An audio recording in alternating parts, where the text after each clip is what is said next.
你想变成别人吗？哲人，那么就让我们回到刚才的辩论吧。你很想成为 Y 那样的人，更加开朗，对吧？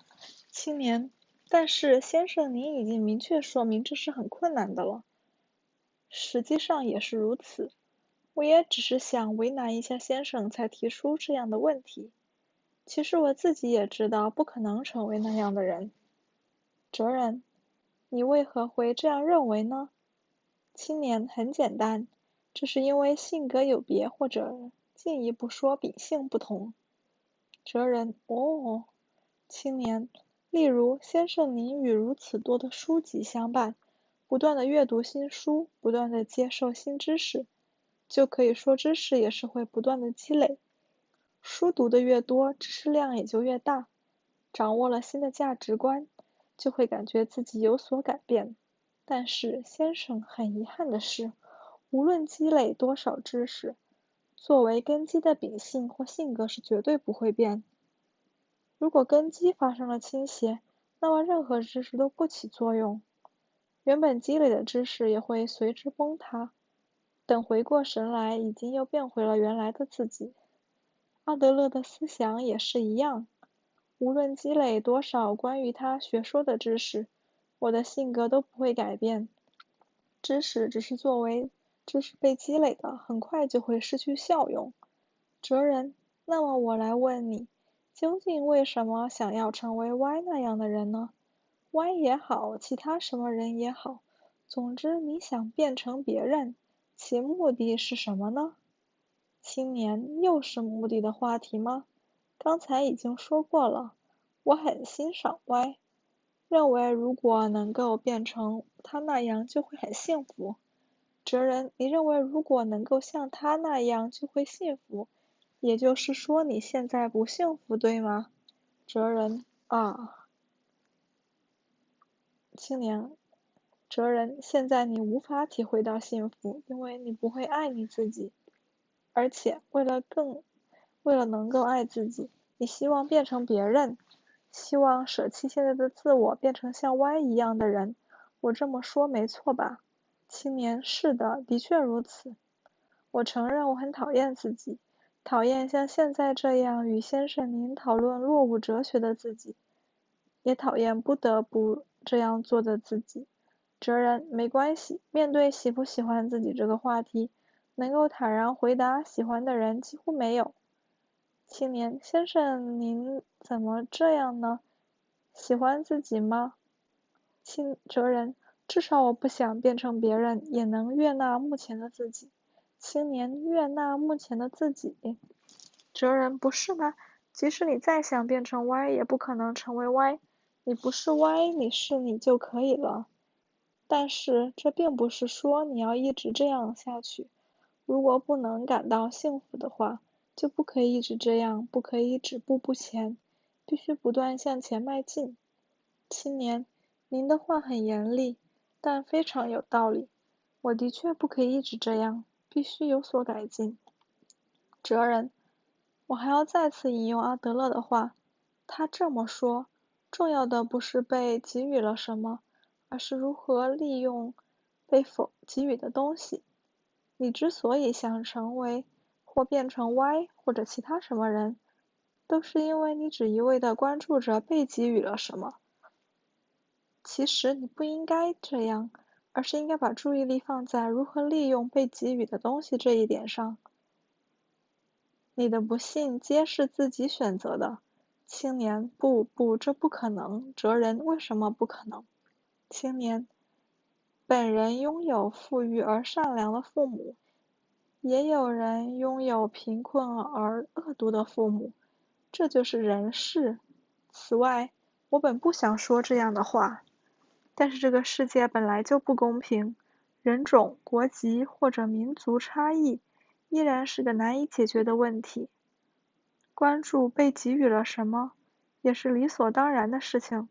先生，您的话只是纸上谈兵，根本在无视现实世界。哲人，无视现实的是你，一味执着于被赋予了什么，现实就会改变吗？我们不是可以更换的机械，我们需要的不是更换，而是更新。青年，对我来说，更换也好，更新也好，都是一样的事情。先生，您总是避重就轻，不是吗？这个世界存在着天生的不幸，请您先承认这一点。哲人，我不承认。青年，为什么？哲人，比如现在你感觉不到幸福，有时还会觉得活着很痛苦，甚至还想要变成别人。但是，现在的你之所以不幸，正是因为你自己亲手选择了不幸，而不是因为生活不幸。青年自己亲手选择了不幸，这种话题怎么能让人信服呢？哲人，这并不是什么无稽之谈，这是自古希腊时代就有的说法。你知道无人想作恶这句话吗？一般它都是作为苏格拉底的悖论而为人们所了解的一个命题。青年，想要作恶的人不是有很多吗？强盗或者杀人犯自不必说，就连政治家或者官员的不良行为也属此列。应该说，不想为恶的清廉纯洁的善人很难找吧？哲人，行为之恶的确很多，但无论什么样的犯罪者都没有因为纯粹想要作恶而去干坏事的。所有的犯罪者都有其犯罪的内在的相应理由。假设有人因为金钱纠纷而杀了人，即使如此，对其本人来说也是有相应的理由。换句话说，就是善的行为。当然，这不是指道德意义上的善，而是指利己这一意义上的善。青年为自己，哲人，在希腊语中，善这一词语并不包含道德含义，仅仅有好处这一层含义。另一方面，恶这一词也有无好处的意义。这个世界上充斥着违法或犯罪之类的种种恶行，但是纯粹意义上想要做恶等于没好处的事的人根本没有。青年，这跟我的事有什么关系呢？哲人，你在人生的某个阶段里选择了不幸，这既不是因为你身在了不幸的环境中，也不是因为你陷入了不幸的境地中，而是因为你认为不幸对你自身而言是一种善。青年，为什么？这又是为了什么呢？哲人，对你而言，相应理由是什么呢？为什么自己选择了不幸呢？我也不了解其中的详细缘由，也许我们在对话中会逐渐弄清楚这一点。青年，先生，您是想要骗我吧？您还不承认吗？这种哲学我绝对不会认可。青年忍不住从椅子上站了起来，对眼前的哲人怒目而视。您竟然说这种不幸的人生是自己选择的，还说那是对我而言的善，这是什么谬论啊？你为什么要如此愚弄我呢？我究竟做了什么？我一定要驳倒你，让你拜伏在我的脚下。青年的脸眼看着红了起来。人们常常下定决心不改变。哲人，请坐下。如果这样的话，意见不合也很正常。在这里，我首先要简单说明一下辩论的基本部分，也就是阿德勒心理学如何理解人的问题。青年要简略，拜托您一定要简略。哲人，刚才你说人的性格或秉性无法改变，而另一方面，阿德勒心理学中用生活方式一词来说明性格或秉性。青年，生活方式。哲人，是的，人生中思考或行为的倾向。青年，思考或行为的倾向。哲人，某人如何看世界，又如何看自己，把这些赋予意义的方式汇集起来的概念，就可以理解为生活方式。从狭义上来讲，可以理解为性格；从广义上来说，这个词甚至包含了某人的世界观或人生观。青年世界观。哲人，我们假设有一个人正在为我的性格是悲观的而苦恼，我们可以试着把他的话换成我具有悲观的世界观。我认为问题不在于自己的性格，而在于自己所持有的世界观。性格一词或许带有不可改变这一感觉，但如果世界观的话，那就有改变的可能性。青年，不，还是有点难吧？这里所说的生活方式是不是很接近生存方式呢？哲人，可能也有这种表达方式，如果说得更准确一些，的确是人生的状态的意思。你一定会认为秉性或性格不会按照自己的意志而改变，但阿德勒的心理学认为，生活方式是自己主动选择的结果。青年，自己主动选择的结果。哲人，是的，是你自己主动选择了自己的生活方式。青年，也就是说，我不仅选择了不幸，就连这种奇怪的性格也是自己一手选择的。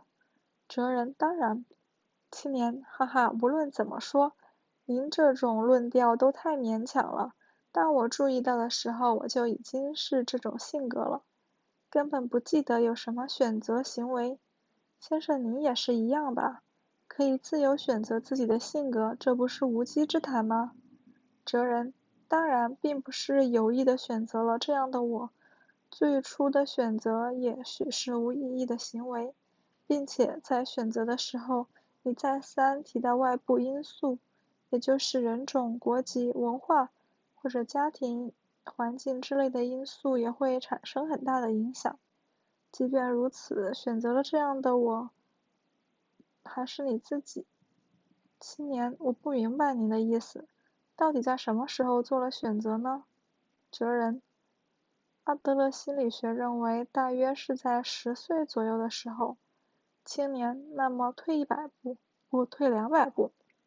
假设10岁的我无意识地选择了那种生活方式，但是那又如何呢？说是性格也好，秉性也好，或者说是生活方式也好，反正我已经是这样的我了，事态又不会发生什么改变。哲人，这是不可能的。假如生活方式不是先天被赋予的，而是自己选择的结果，那就可以由自己进行重新选择。青年，重新选择。哲人，也许你之前并不了解自己的生活方式，而且也许你连生活方式这个概念都不知道。当然，谁也无法选择自己的出生。出生在什么样的国家，什么样的时代，有什么样的父母，这一切都不是自己的选择，而且这些都具有极大的影响力。你也许会有不满，也许会对别人的出生心生羡慕，但是事情不可以仅止于此。问题不在于过去，而在于现在。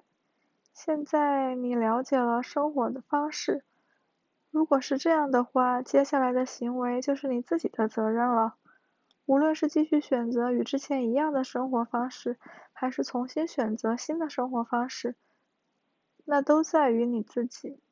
青年，那么如何才能够重新选择呢？并不是一句因为是你自己选择了那种生活方式，所以现在马上重新选择就可以马上改变的吧。哲人，不是你不能改变，人无论在何时，也无论在何处，任何环境中都可以改变。你之所以无法改变，是因为自己下了不改变的决心。青年，您说什么？哲人，人时常在选择自己的生活方式，即使像现在这样促膝而谈的瞬间，也在进行着选择。你把自己说成不幸的人，还说想要马上改变，甚至说想要变成别人。尽管如此，还是没能改变，这是为什么呢？那是因为你在不断地下着不改变自己生活方式的决心。青年，不，这完全讲不通。我很想改变。这是千真万确的真心。既然如此，又怎么会下定不改变的决心呢？哲人，尽管有些不方便、不自由，但你还是感觉现在的生活方式更好。大概是觉得一直这样不做改变比较轻松吧。如果一直保持现在的我，那么如何应对眼前的事情以及其结果会怎样等问题，都可以根据经验进行推测，可谓是轻车熟路般的状态。即便遇到点状况，也能够想办法对付过去。另一方面，如果选择新的生活方式，那就既不知道新的自己会遇到什么问题，也不知道应该如何应对眼前的事情，未来难以预测，生活就会充满不安，也可能有更加痛苦、更加不幸的生活在等着自己。也就是说，即使人们有各种不满，但还是认为保持现状更加轻松，更加安心。青年，您是说要改变，但又害怕改变。哲人，想要改变生活方式需要很大的勇气。